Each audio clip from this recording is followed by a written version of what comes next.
Good morning. Pastor Ron Jetter, Immanuel Lutheran Church, Grandview, Washington, Tuesday the 24th of November, 2020. 2 days from Thanksgiving. Normally I would be broadcasting from the church, but I got up this morning, headed off to the church to do various chores, get ready for Advent worship services. We replaced some light bulbs in the sanctuary in the very front, did some other kinds of maintenance things, and generally just did Tuesday church stuff and realized that I didn't have my computer with me, so this message is going to be a little later than you. I'd like to have them out by 10 o'clock, and it's well past that by now, I'm sure, pushing close to, well, between 11:30 and 12, I would guess. Don't have my watch on? Don't care. It is what it is. We've been looking at the book of Exodus, and I had said in Exodus that some time ago that even though we call them the Ten Commandments, they are known as in Greek the Decalogue, or translated as the 10 words,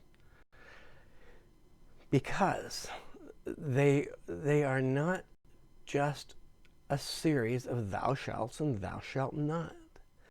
Remember when we went through Genesis, I said there was this pattern to watch out for.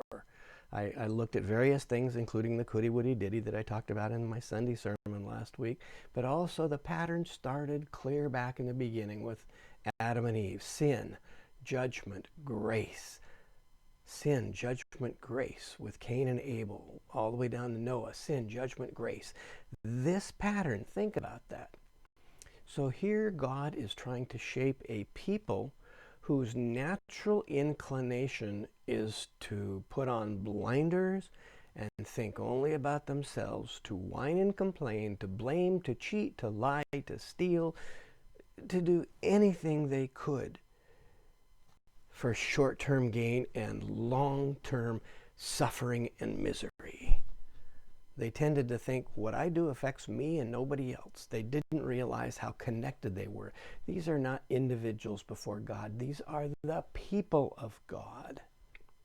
Very important to remember that. And I think it's harder for us as Americans. We were a country of individualists and individual states, and the phrase pulled myself up by my bootstraps. It's a foreign concept to the biblical world, because there's no such thing as pulling ourselves up.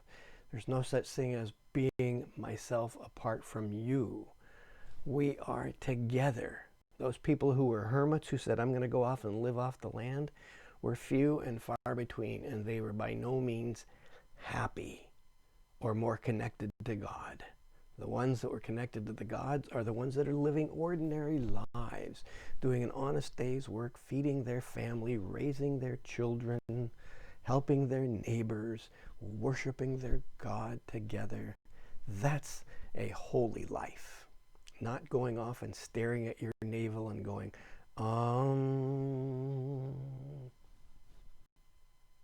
That's not us. It's not who we are. So the commandments are not really commandments. They are first and foremost promises. The promise is, I'm the Lord your God who did all this stuff for you, and I did it because I love you and I want the best for you. I'm dad, I'm mom, I'm grandma and grandpa. In fact, someone once said, and I love this too, the God of the Old Testament is a lot like grandpa. Grandpa has a farm to run and can't afford a lot of silliness and nonsense. First of all, people can get hurt. Second of all, anything that disrupts the flow of the farm disrupts the production of food that the family needs. So Grandpa's concern is to be the provider. And then the New Testament God is more like Grandma. Grandma wants to bake cookies with you and for you, and then serve them with milk that has just come in from the barn from Old Bossy, with the cream still on it. No wonder Grandma was overweight and died of obesity at 78. She earned it. Yeah, wow. And I grew up enjoying all those same things too. Farm fresh food, meat and cream, real dairy. None of that margarine stuff for us, not even to this day.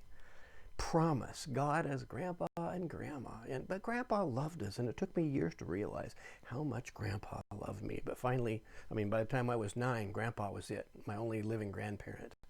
And as he aged, I became his helper and his servant, the 16th of his grandkids. I was the one he relied on.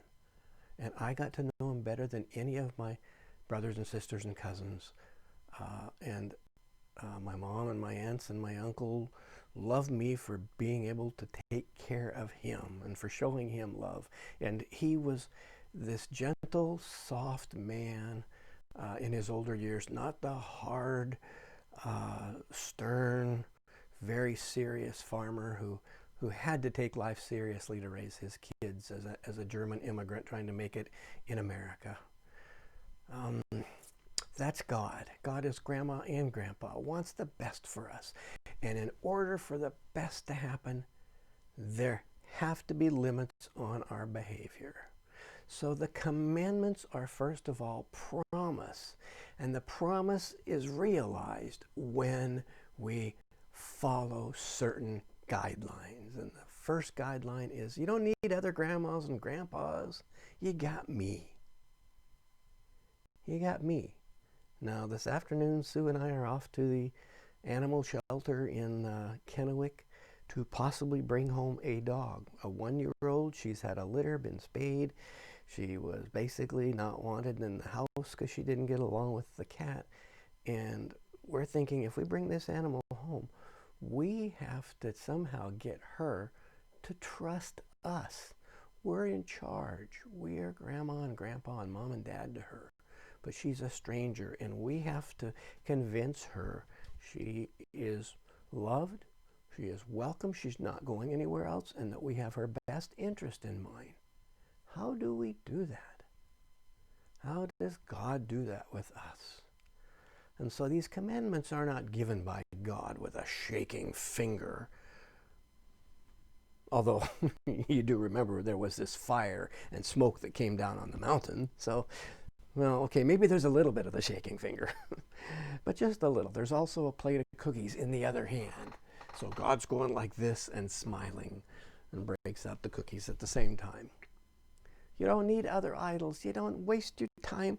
You don't need silver and gold and wood and carving these little emulets and don't rely on luck and superstition. Really, just trust me. Love me and love the rules that I give you, and trust that the rules are for you. The commandment I talked about yesterday, the two of them, don't make wrongful use of God's name. We live one nation under God, not one God under nation. And I'm going to talk more about that in my Thanksgiving Day message. And even though there's no Bible study tomorrow, we'll have a Wednesday daily message and a special Thanksgiving Day message to give tribute to the 400th anniversary of the oldest ritual meal on this continent that we know of. Remember the Sabbath day. Again, that's God saying, hey, rest is a gift. Even I rested to teach you that rest is a gift. When you disobey the rule to make one day out of 7 special, you're the one that pays for it. And other people under your authority pay for it. Your family pays for it. My goodness. Your kids ever get to see you, or do you go Monday through Friday to your day job, and on the weekends there you are at your other job trying to make ends meet? Well, that's a struggle. How do you do that? On farms, everybody could do it together. That's not the modern world. Most people don't live in small towns. As we know, we are fortunate that we do, and we love our rural lives and lifestyles. But the commandments are there to make us happy, not holy. God declares us holy. Following the commandments makes us happy. And that's an important distinction. That's the way we as Lutherans look at it. We don't make ourselves holy or holier by following God's rules, because then we become scorekeepers. And you know what happens when we keep score? I'm always willing to give myself a better score than I am you. And that's just not good. And that'll get us to the later commandments. But I wanted to say that background word on the commandments. Tomorrow then we look at the next couple of commandments. So there will be Wednesday message. God bless you on this Tuesday.